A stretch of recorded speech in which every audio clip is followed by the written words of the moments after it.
तो बच्चों हम लोग आज पिछले वीडियो से आगे की बात शुरू करते हैं। उम्मीद है आपने पिछला वीडियो पूरा देख लिया होगा और आपको बात अच्छे से समझ में आ गई होगी। हम लोग क्लास 11 फिजिक्स में प्रत्यास्थता चैप्टर के बारे में पढ़ रहे थे। प्रत्यास्थता चैप्टर में हम लोगों ने पहले दिन पहले वीडियो में देखा था कि प्रतिबल क्या है, कितने प्रकार का होता है, विकृति क्या है, कितने प्रकार की होती है, और फिर नेक्स्ट वीडियो में देखा था कि प्रत्यास्थता गुणांक कितने प्रकार का होता है। अलग अलग प्रत्यास्थता गुणांक, आयतन प्रत्यास्थता गुणांक, यंग प्रत्यास्थता गुणांक और दृढ़ता गुणांक की परिभाषा, और हम लोगों ने फॉर्मूला देखा। आज most important topic of this chapter कि किसी भी वस्तु में प्रत्यास्थता के कारण संचित ऊर्जा या प्रत्यास्थ स्थिति ऊर्जा कितनी होती है, ये हम लोग देखने चल रहे हैं। मान लेते हैं कोई भी वस्तु L लंबाई की है।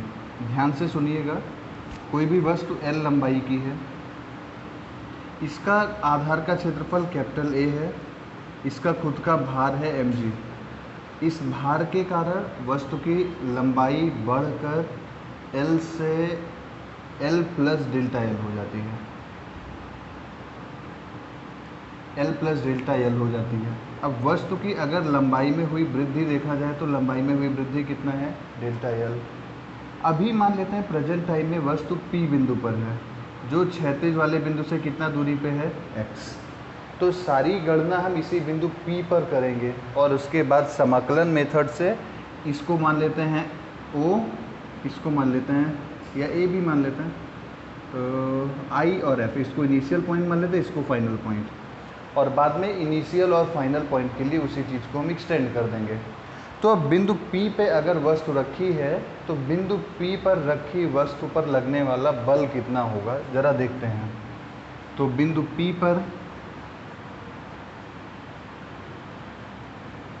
प्रतिबल बराबर कितना होगा, प्रतिबल अनुदैर्ध्य होगा, क्योंकि लंबाई में वृद्धि हो रही है, तो अनुदैर्ध्य प्रतिबल बराबर F/A, ये तो होगा। अनुदैर्ध्य विकृति बराबर कितना होगा,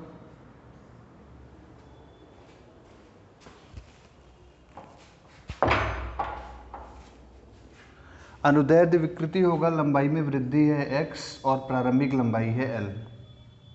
अनुदैर्ध्य प्रतिबल और अनुदैर्ध्य विकृति पता चल गया तो इन दोनों के अनुपात से हम यंग प्रत्यास्थता गुणांक निकाल सकते हैं। अतः y is equal to F/A साथ में पूरे के x/L। इसको हम लोग लिख सकते हैं F/A पलट के L/x। यहाँ से हम लोग F कैलकुलेट कर लें तो F is equal to y into A into x/L। बिंदु P पर रखी किसी वस्तु पर लगने वाले बल का फॉर्मूला आ गया। अब हम मान लेते हैं इस बल के प्रभाव में वस्तु की लंबाई में dx परिवर्तन हो गया। अब अगर लंबाई में dx परिवर्तन हुआ है तो लंबाई में हुए dx परिवर्तन में कार्य कितना करना पड़ेगा, तो इसको अगर P माने हैं तो इसको नए पॉइंट को Q मान लेते हैं, तो P से Q तक विस्थापन में कार्य, विस्थापन में कार्य कितना होगा, W is equal to dW, कार्य बराबर होता है बल गुणे विस्थापन F इंटू dx। F आ गया है y into A into x/L पूरे के मल्टीपल में dx। ये कार्य है P से Q तक विस्थापित करने के लिए। अब अगर इस कार्य से हम पूरा कार्य निकालना चाहें, अतः I से F तक विस्थापन में कार्य, तो हमको क्या करना चाहिए, कार्य बराबर छोटे से कार्य का इनिशियल और फाइनल लिमिट के बीच में समाकलन, और x की लिमिट लगाएंगे इनिशियल पॉइंट के लिए x बराबर 0 और फाइनल पॉइंट के लिए x बराबर डेल्टा L। जिसको हम लोग लिख सकते हैं 0 से delta L y/L into dx। हल कर लेते हैं इसके आगे, हो जाएगा y/L हो गया बाहर, अंदर बच गया x इंटू dx, लिमिट है 0 से delta L, y/L x dx का लिमिट x²/2, यहाँ पे हो गया 0 से डेल्टा L। अब अगर हमको पता हो लिमिट लगाने का तरीका तो सबसे पहले अपर लिमिट और फिर lower limit, y into A L साथ में अपर लिमिट हो जाएगा डेल्टा L का स्क्वायर/2 माइनस 0 का स्क्वायर अपन 2 हो गया y इंटू ए इंटू यल साथ में डेल्टा एल का स्क्वायर पूरे के अपन में 2।